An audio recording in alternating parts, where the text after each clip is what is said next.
6 novembre, le jour où tout a basculé. Que celui qui a de l'intelligence calcule le nombre de la bête, c'est un nombre d'hommes et son nombre est 666. Force est de constater que même la Bible n'aime pas le chiffre 6. À l'époque où Dieu et moi étions encore en bons termes et que j'allais à la messe tous les dimanches, le curé prenait énormément de plaisir à nous lire ce célèbre passage du livre de l'Apocalypse. Et comme tout le monde, on s'est alors demandé qui était la bête au juste.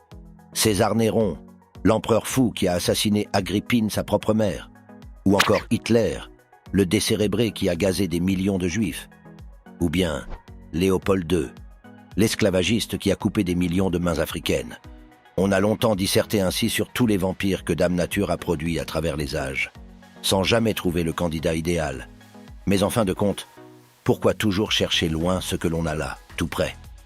Est-ce qu'un Camerounais a vraiment besoin d'aller à Rome, en Allemagne ou en Belgique, pour deviner qui est son cauchemar à lui? Même le dernier des aveugles peut voir que, depuis un fameux 6 novembre, la 11e plaie d'Égypte s'est abattue sur une terre bénie, riche de ses paysages, à l'instar de sa plus haute montagne, que le navigateur carthaginois Hannon baptisa le char des dieux au VIe siècle. Riche de son potentiel alimentaire, le portugais Fernando Po, ayant tout bonnement surnommé son estuaire la rivière des crevettes en 1472, et riche de sa diversité inénarrable qui poussera le géographe Jean-Félix Lung à la surnommer Afrique en miniature en 1973. Et cette 11e plaie, ce fléau ultime, ce désastre politique porte un nom et un visage, Paul Barthélemy Biya Bivondo. Et il a 91 ans. Le désastre s'est fait cher. Pour transformer ce paradis sur terre en un Armageddon, où des bébés meurent par manque de couveuse, et où des blocs opératoires s'éclairent à la lampe torche en plein 2023, il fallait un individu pernicieux, un petit esprit mal intentionné, spécialisé en haute sorcellerie politique et en diablerie managériale. Quand on vous dit que dans les années 80, le Cameroun faisait des dons à la Chine, ce n'est pas du tout une blague. Lorsque Biya Bivondo récupère le pouvoir gracieusement laissé par Amadou Ahidjo ce sinistre matin du 6 novembre 1982, le produit intérieur brut, PIB par habitant, est de 731 $ selon le FMI, ce qui place le Cameroun au 15e rang des plus grosses économies africaines sur une cinquantaine de pays. Au même moment, la Chine ne figure même pas dans le top 20 asiatique, puisque son PIB par habitant est d'à peine 203 $. En effet, depuis la mort de Mao Zedong en décembre 1976, son successeur désigné, Hua Guofeng, s'est avéré être un dirigeant médiocre, incapable de faire décoller le pays. Une situation qui va faciliter l'arrivée au pouvoir d'un visionnaire, un vrai, un certain Deng Xiaoping, le père de l'émergence chinoise. En 2021, c'est le miracle absolu. La Banque mondiale évalue le PIB par habitant de la Chine à 12 500 $, pendant que le Cameroun traîne à 1 666 $. Oui, comme par hasard, quand je vous dis que la bête est au milieu des Camerounais, mais bon, ce n'est même pas le plus effrayant dans tout ça. Ce qui fait réellement froid dans le dos, c'est le constat en lui-même. Et le constat, c'est qu'en 40 ans, la Chine a multiplié son PIB par 40. Elle est même devenue la 2e économie mondiale derrière les États-Unis. Or, le Cameroun a dégringolé de 10 bons rangs et n'est plus que la 25e économie africaine sur la même période. Son PIB par habitant a à peine été multiplié par 2 en 4 décennies. Et donc, de fil en aiguille, le salaire minimum interprofessionnel garanti, SMIG, d'un travailleur chinois est aujourd'hui de 2600 yuan, environ 350 €, tandis qu'un crevettonien touchera l'équivalent de 60 €. Sous les applaudissements du ministre du Travail et de la Sécurité sexuelle, Grégoire Owona. Ce n'est même plus de la sorcellerie ici, c'est du satanisme pur et simple.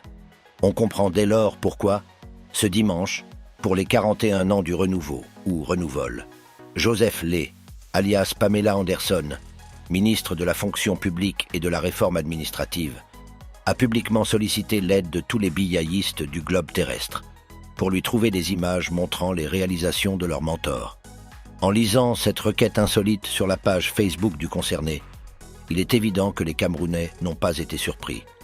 Ils comprennent parfaitement la difficulté dans laquelle ils se trouvent, puisque c'est impossible d'avoir des images d'une chose qui n'existe pas.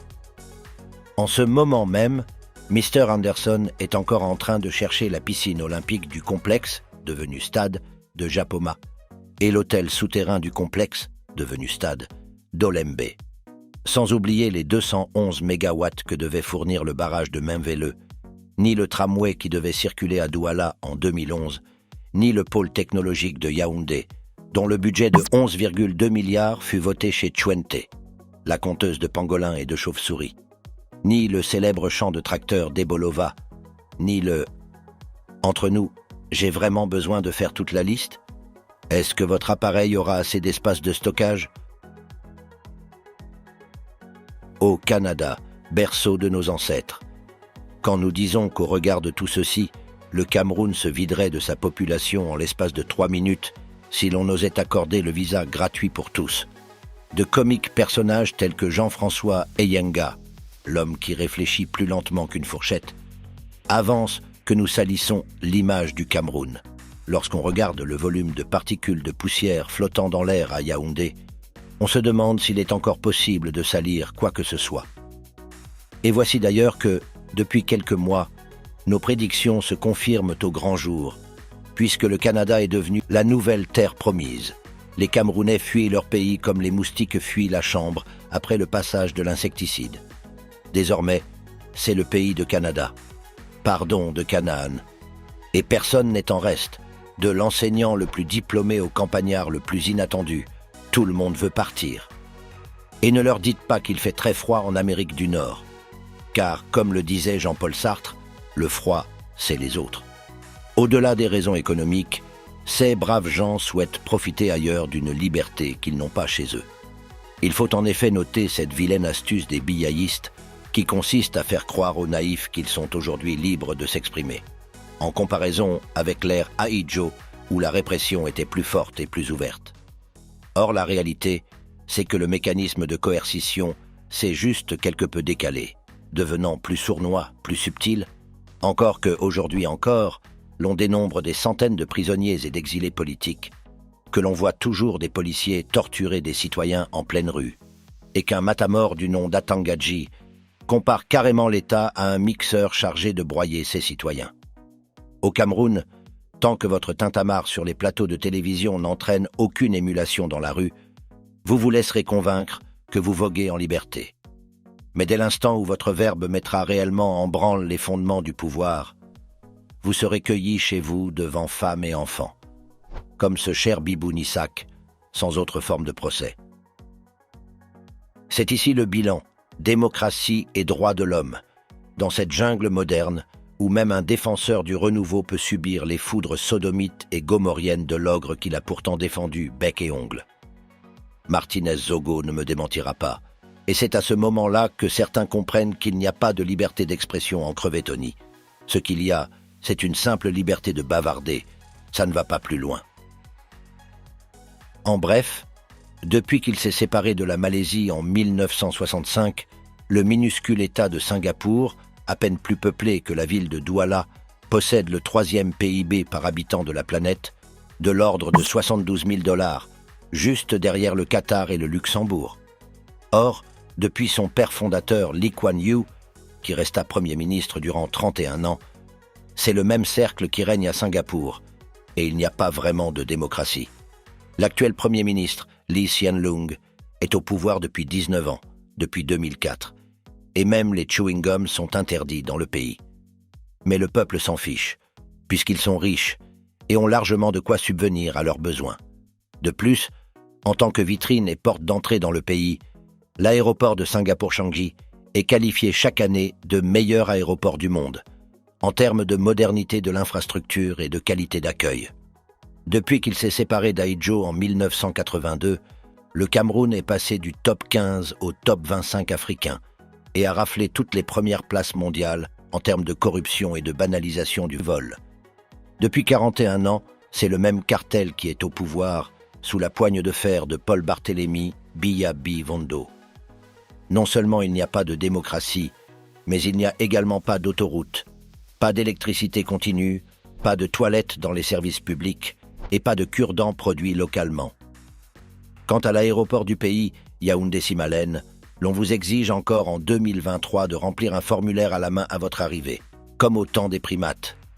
D'ailleurs, l'aéroport lui-même ressemble à « Oups, plus de son ».